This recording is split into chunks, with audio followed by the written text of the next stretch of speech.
पूर्व सीएम पर बरसे भाजपा प्रदेश उपाध्यक्ष। मंजू हुड्डा के साथ पहुंचे सतीश नांदल, बोले कांग्रेस राज में हुई धांधली। रोहतक के गांव टिटौली में जिला परिषद चेयरपर्सन एवं गढ़ी सांपला किलोई विधानसभा से भाजपा प्रत्याशी मंजू हुड्डा ने कार्यक्रम का आयोजन किया, जिसमें भाजपा प्रदेश उपाध्यक्ष सतीश नांदल पहुंचे, जिन्होंने पूर्व सीएम भूपेंद्र सिंह हुड्डा पर निशाना साधा। सतीश नांदल ने कहा कि पूर्व की सरकारों ने धांधली करके लोगों को नौकरी दी जाती थी। हुड्डा राज में जो पहले आकर ज्यादा पैसे देता उसे नौकरी दे दी जाती थी। ऐसे लोगों को नौकरी दी गई जो नौकरी के लिए न्यूनतम योग्यता से भी नीचे थे। कांग्रेस के उम्मीदवार जनसभा में कहते हैं कि भूपेंद्र हुड्डा 2 लाख नौकरी लगाएगा, उनके हिस्से में 2000 नौकरी आएंगे। इसके बाद जो 50 वोट व पैसे देगा उनको नौकरी मिलेगी। कांग्रेस की मंशा सबके सामने आ गई। हुड्डा ने रुकवाई 25,000 युवाओं की ज्वाइनिंग। उन्होंने कहा कि आप लोग क्या चाहते हैं कि पैसे वाला नौकरी लगे और 90% वाला रह जाए, या फिर योग्य युवाओं को नौकरी मिले? ये जनता को सोचना होगा। कांग्रेस राज से 2 गुना नौकरी बिना पर्ची बिना खर्ची दी गई। उन्होंने कहा कि 25,000 युवाओं को ज्वाइनिंग लेटर देना था, लेकिन भूपेंद्र हुड्डा ने अपने नेता को भेजकर कोर्ट में केस करवा, जिसके कारण युवाओं के ज्वाइनिंग लेटर अटक गए। 8 अक्टूबर को सरकार बनते हुए इन युवाओं को पहली कलम से नौकरी दी जाएगी। उन्होंने कहा कि भाजपा पहले संकल्प करती थी और फिर घोषणा करती है, लेकिन कांग्रेस झूठ का पुलिंदा है और झूठ बोलने का काम करती है। जनता सरकार में रखे हाथ। इस दौरान मंजू हुड्डा ने कहा कि लोगों के बीच जाने के बाद उनकी समस्याओं को जानने का मौका मिला। पूर्व सीएम भूपेंद्र सिंह हुड्डा ने एक विधायक होने के नाते जो विकास कार्य हल्के में करवाने चाहिए थे, लेकिन वे विकास कार्य नहीं हुए, जिसके कारण हल्का विकास में पिछड़ा है। साथ ही उन्होंने कहा कि जनता को हरियाणा की सरकार में हाथ रखना चाहिए, क्योंकि हरियाणा में भाजपा तीसरी बार सरकार बनाने जा रही है।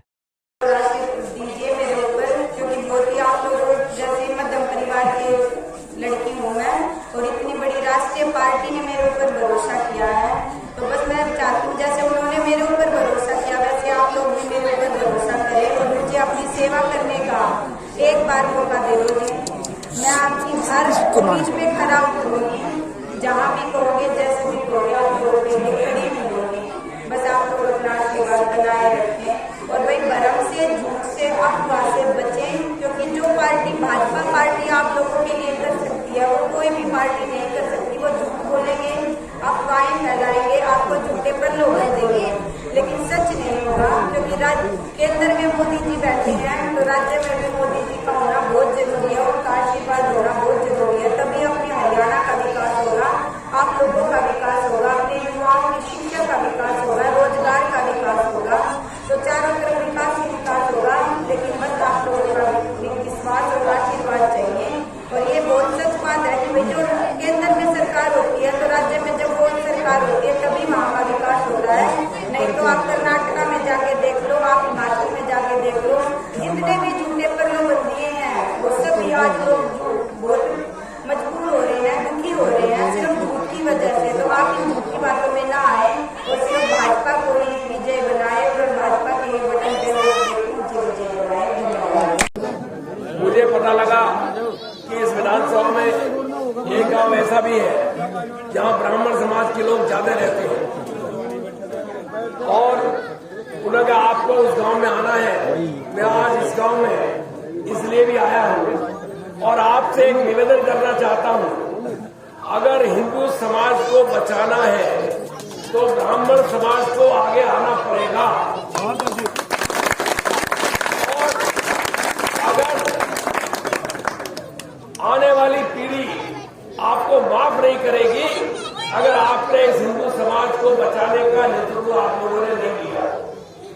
आज हम लोग कहते हैं कि यूपी में सरकार बहुत बढ़िया चल रही है, योगी जी की सरकार है।